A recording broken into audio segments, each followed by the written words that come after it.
वो क्या गया कि शहर की रुत ही बदल गई।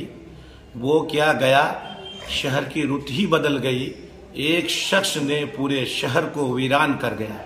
एक शख्स ने पूरे शहर को वीरान कर गया।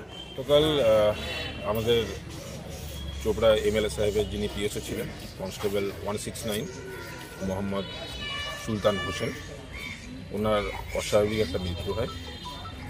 তো সেই জন্য আমাদের ডিপার্টমেন্টের যেটা এটিকুয়েট, যেটা আমাদের প্রসেস প্রসিডিওর, সেই মতো ওনার পিএমের পরে আমরা ওনাকে শেষ শ্রদ্ধা জানালাম ইসলামপুর থানাতে, ইসলামপুর পুলিশ জেলার পক্ষ থেকে।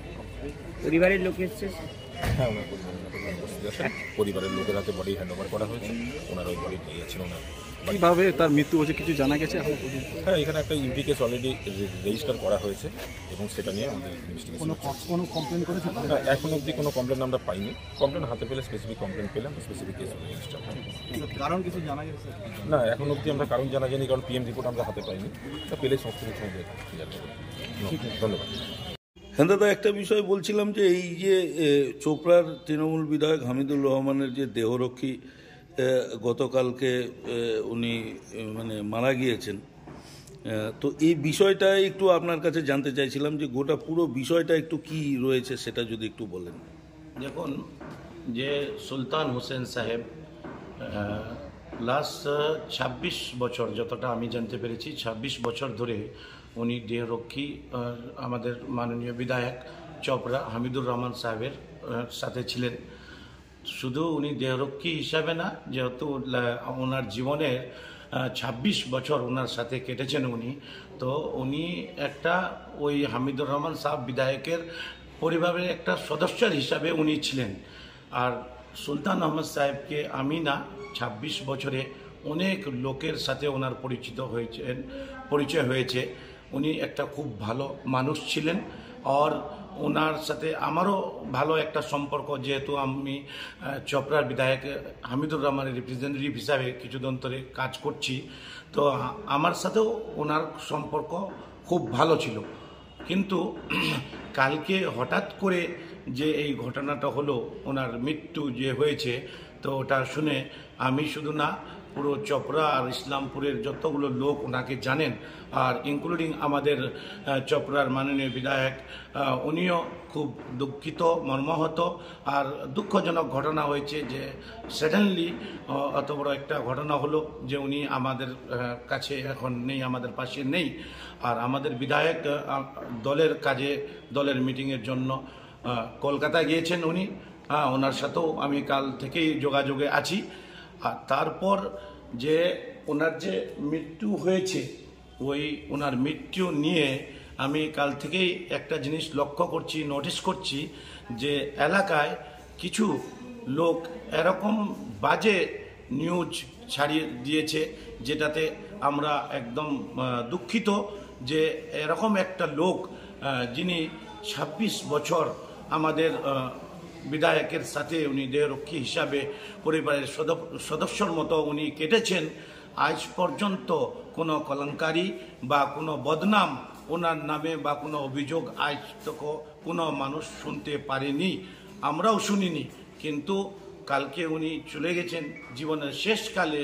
এরকম কিছু সমাজের অতথ্য লোক এরকম ওনার নামে কিছু বদনাম করে, যে বারবার এই নিউজ বা এরকম কথা ছড়িয়ে দিয়েছে যে মহিলা মহিলা মহিলা করে। তো আমি বিস্তারিতভাবে বোঝাতে চাচ্ছি যে কাল থেকে আমি সাথেই ছিলাম, যে বডি ওখানে নিয়ে গেল পোস্টমর্টম হাউসে, তারপর থানার পুলিশের সাথে যোগাযোগ, হসপিটালের সাথে ওনার যে পরিবারের লোক মালদা থেকে এসছেন, ওনার যে রিলেটিভ দাসপাড়াতে ছিলেন, সবার সাথে আমি প্রায় 9.5 ঘন্টা আমি কেটেছি। আমি পুরো যে ঘটনা আছে বিস্তারিতভাবে আমি লাইভ নিউজের মাধ্যমে এখানকার লোক জনগণকে বোঝাতে চাচ্ছি যে ঘটনা হয়েছে যে উনি যেহেতু 26 বছর ধরে চোপড়ার বিধায়কের সাথে ছিলেন, তো অনেক লোকের সাথে ওনার পরিচয় ছিল। বিধায়কের অ্যাবসেন্টে কোনো কাজকর্ম হলে উনি সাপোর্ট করতেন। তো ওই উপলক্ষে কালকে উনি তার যে কালকে যে ঘটনা হয়েছে, এর আগেও উনি কোর্টে এসেছিলেন কোনো কাজে, তারপরে কালকে উনি কোর্টে কাজে এসেছিলেন। আসার পর যখন ওই যে মহিলা বার, তো সুলতান হোসেন সাহেবের ছেলের বিয়ে হয়েছে দাসপাড়াতে বিয়ে হয়েছে। আর ওই পরিবারের একজন সদস্য, ওই পরিবারের আত্মীয় হিসাবে একটা মহিলা, কিছু কাজ ছিল, ওই কাজকর্ম করে ওনারা রাজলক্ষ্মী হোটেলে ওনারা খেতে যান। আর খেতে উনি যখন অসুস্থ হয়ে পড়েন, যে শরীর ভালো লাগছে না, তো উনি বললেন যে আমি রেস্ট করব। তারপরে যে অসুস্থতা উনি বেরিয়ে গেছে, তারপর ওই মহিলাটা ওখানকার হোটেলের স্টাফকে বলে হসপিটালে নিয়ে এসছেন। ওই মহিলাটা কিন্তু ওনার আত্মীয়, মানে ওর যে বিয়ে আছে ওই পরিবারেরই মহিলা ওটা। ওই মহিলাটা ওদের সাপোর্টে, হোটেলের স্টাফের সাপোর্টে উনি হসপিটালে নিয়ে এসছেন। হসপিটালের ডক্টর ওনাকে মৃত্যু ঘোষিত করেছে। তারপর ওই মহিলাটা ওনার পার্স, ওনার মোবাইল যা কিছু ছিল সব নিয়ে উনি আবার পুলিশ স্টেশনে জমা দিতে গিয়েছেন। তো এই হচ্ছে ঘটনা, যে ওনার আত্মীয়র মধ্যে ওই মহিলাটা ছিল। কিন্তু কিছু মানুষ এরকম কাল থেকে ভাইরাল করছে যে মহিলা করে, শেষকালে এরকম একটা ভালো মানুষকে বদনাম করাটা আর এরকম কলঙ্কারি ওনার নামে বা ওনার পরিবারের নামে করাটা, আমরা এটা শুনে মতলব অবাক, আর আমরা দুঃখিত, লজ্জিত যে একটা এরকম ভালো মানুষের উপরে এরকম একটা কলঙ্কারি আর বদনাম করছে, মানুষ ছড়াচ্ছে নিউজ। তার জন্য আমি বলতে চাচ্ছি যে এই শেষকালে ওনার নামে এরকম বদনাম করাটা মানুষের উচিত হয়নি।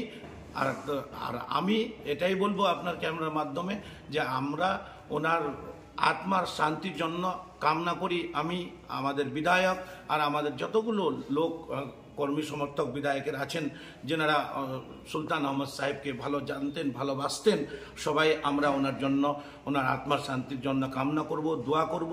আরও একটা কথা বলে দিতে চাচ্ছি, যে এই পুরো ঘটনাতে আমরা সাথে ছিলাম।